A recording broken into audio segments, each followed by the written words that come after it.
Hi guys, I am Sandeep और इस video में हम बात करने वाले हैं cost of studying in Canada from India. तो गाइस, वीडियो स्टार्ट करने से पहले मैं आपको बता दूं कि मैं स्टडी इन कनाडा एक सीरीज चालू कर रहा हूं जिसमें आपको कनाडा में पढ़ने और काम करने का सारा इंफॉर्मेशन आपको मिल जाएगा, including visa process, admission process, उधर cost of living, part time job, food, weather, जो भी इंफॉर्मेशन आपको चाहिए कनाडा के बारे में पढ़ने और काम करने से रिलेटेड सब कुछ आपको मिलेगा। तो आप उस सीरीज को फॉलो करना चाहते हो तब चैनल को सब्सक्राइब करके बेल नोटिफिकेशन दबाना मत भूलिएगा। तो गाइस, चलिए भी बात करते हैं cost of studying in Canada. तो गाइस, कॉस्ट ऑफ स्टडी में क्या क्या इंक्लूड होता है? First, tuition fee. Second, ancillary fee, जिसमें इंक्लूड होता है आपका लैपटॉप, बुक्स और जो भी स्टेशनरी वगैरह इन्वॉल्व होता है वो। तो tuition fee, ancillary fee, housing, food and other expenses. तो गाइस, सबसे पहले बात करते हैं ट्यूशन फी। तो गाइस, ट्यूशन फी दो चीज़ पे डिपेंड करता है। पहला, आपका कौन से कॉलेज में पढ़ रहे हो और दूसरा कौन सा कोर्स आप पढ़ रहे हो। तो ये आपको खुद से रिसर्च पर करना पड़ेगा। मैं आपको बताता हूँ कि कैसे आपको अपना ट्यूशन फी मालूम पड़ेगा। तो गाइस, आपका ट्यूशन फी जो है दो चीज़ पे डिपेंड करता है। फर्स्ट, आप कौन से कॉलेज में पढ़ते हो और दूसरा आप कौन सा कोर्स में पढ़ रहे हो। तो गाइस, मैं आपको दिखा देता हूँ इन जनरल कि कैसे आपको ट्यूशन फी पता करना है। तो गाइस, मैं जॉर्जियन कॉलेज के होम पेज पे हूँ। ऐसे भी आप अपने चोजन कॉलेज के होम पेज पे जाना है और उनके इंटरनेशनल पेज पे जाना है। तो यहाँ पे इनके इंटरनेशनल स्टूडेंट पेज पे मैं जाता हूँ और एक बार जब भी लोड होता है गाइस तो आपको सामने इंटरनेशनल फी मिल ही जाता है। क्योंकि अगर आप रेगुलर फी देखोगे गाइस तो कैनेडियन स्टूडेंट का फी कम होता है और जो इंटरनेशनल स्टूडेंट्स होते हैं उनका फी ज़्यादा होता है। तो इसके लिए आपको फी देखना है, बट इंटरनेशनल स्टूडेंट के पेज पे जाके और फाइनेंसेस एंड फी पेज पे जाना है और वहाँ से आप फी देख सकते हो। तो जैसा कि तो मैं इस कॉलेज का फी देखता हूँ तो यहाँ पे ट्यूशन एंड एप्लीकेशन फी सामने लिखा है। तो जिस कॉलेज का मैंने खोला है गाइस उसका एप्लीकेशन फी है $100 कैनेडियन और इनका फी है सर्टिफिकेशन प्रोग्राम के लिए कुछ 17,000 कैनेडियन डॉलर, जो होता है 9 लाख रुपए इंडिया में। डिप्लोमा, किसी डिप्लोमा के लिए अगर जा रहे हो आप गाइस तो उसका फी हो जाता है कुछ 17 से 30,000 कैनेडियन डॉलर, डिपेंडिंग अपन कौन से डिग्री ले रहे हो। यूजुअली अगर आप टूरिज्म, नर्सिंग वगैरह का डिग्री ले रहे हो तो उसका फी कम होता है, लेकिन अगर आप डेंटिस्ट्री और फिर वेटेनरी वगैरह डिग्री ले रहे हो तो उसका फी हाई होता है। उसके बाद ग्रेजुएट सर्टिफिकेट अगर प्रोग्राम के लिए जा रहे हो तो उसका कुछ फी हो जाता है 18,000 कैनेडियन डॉलर से 20,000 कैनेडियन डॉलर, डिपेंडिंग अपन कौन सा डिग्री ले रहे हो। और अगर आप किसी डिग्री प्रोग्राम के लिए जा रहे हो यानी कि मास्टर या फिर बैचलर तो उसका फी हो जाता है कुछ 20,000 कैनेडियन डॉलर, ये भी कुछ 10 लाख से होता है। तो गाइस, अगर और डिटेल फी आपको चाहिए तो उसका PDF फी मिल जाता है। इसका PDF मिलेगा आपको फाइनेंस एंड फी पेज पे जाना है और फी इंफॉर्मेशन प्रोग्राम स्पेसिफिक फी, और वहाँ पे अगर आप जाओगे तो प्रोग्राम स्पेसिफिक एग्जैक्ट फी मिल जाएगा। तो गाइस, ऐसे पता करते हैं अपन।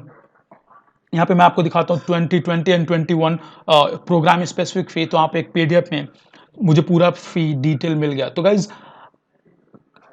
एक वीडियो में सारे प्रोग्राम्स और सारे कॉलेज का ट्यूशन फी बता पाना मुश्किल होता है। इसके लिए मैंने आपको दिखा दिया कि किस तरीके से आपको फी पता करना है आप।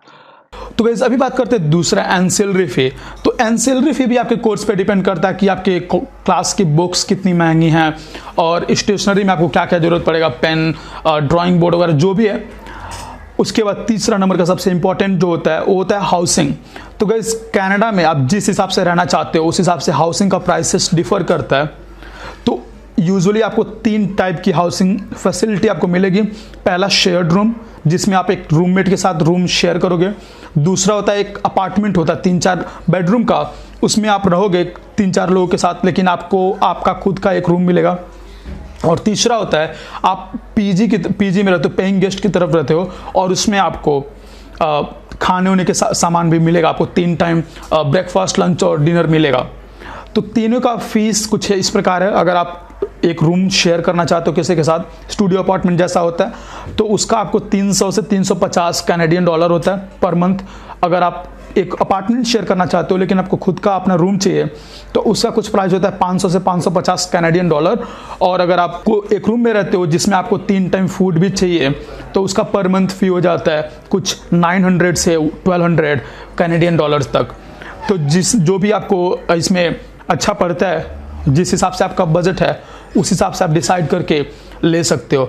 अभी बात करते हैं फूड के बारे में गाइस। तो गाइस फूड का एक एवरेज होता है, जिस हिसाब से जैसा फूड आप ले खाते हो उस पर डिपेंड करता है। लेकिन मैं इसका एक स्पेक्ट्रम बता देता हूँ कि कम से कम कितना खर्चा होगा, मैक्सिमम तो आप कितना भी खर्चा कर सकते हो गाइस।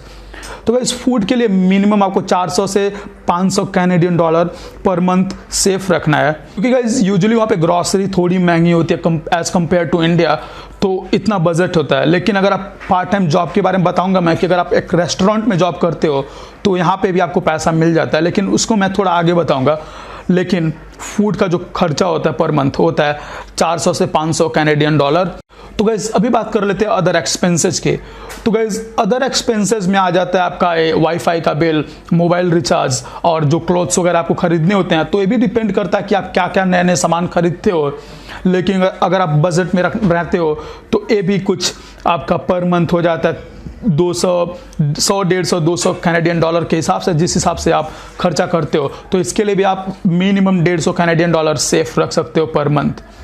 तो गाइस ये है total cost of studying in Canada. Plus अगर आप मूवी देखना चाहते हो, कोई इंटरटेनमेंट प्रोग्राम पे आपको अटेंड करना चाहते हो तो उसका अलग से खर्चा आपको आएगा। ट्रैवल करना चाहते हो, कोई वहाँ पे बहुत सारे टूरिस्ट डेस्टिनेशन है, तो अगर वहाँ पे आप ट्रैवल करना चाहते हो तो उसका खर्चा अलग से आएगा। लेकिन guys cost of study usually जो होता है लोग कवर कर लेते हैं पार्ट टाइम जॉब करके।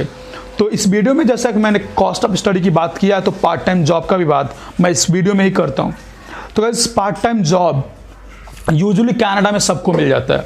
जो भी स्टूडेंट वहाँ पे जाते हैं और ढूंढते हैं जिनको पार्ट टाइम जॉब चाहिए, उनको पार्ट टाइम जॉब कनाडा में 100% मिल जाता है। लेकिन यूजुअली जो लोग इनिशियली वहाँ पे जाते हैं, वहाँ का जिनको इंग्लिश थोड़ा वीक होता है, कल्चर में एडजस्ट करने में थोड़ा टाइम लगता है, तो समझ लो एक महीने का आपको एडजस्टिंग पीरियड ले लो, जिसमें आपको थोड़ा इंग्लिश उनका एक्सेंट समझने में होगा आसानी से।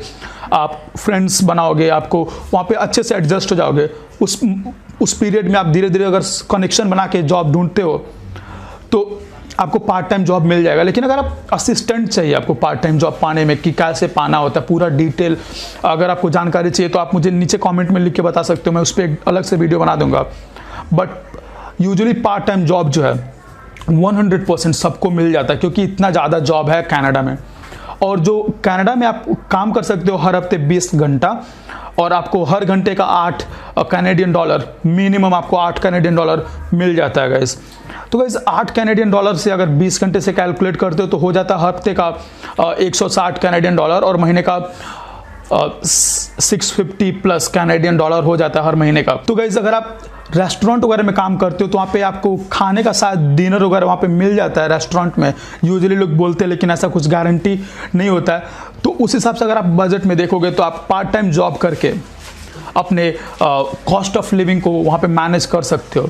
लेकिन यूजुअली जो बहुत सारे लोग होते हैं उनको ऐसा जॉब मिल जाता है जहाँ पे उनको ज़्यादा पेमेंट मिलता है, और वो लोग अपने ट्यूशन फ़ी को भी पार्ट टाइम जॉब करके ही कवर कर लेते हैं।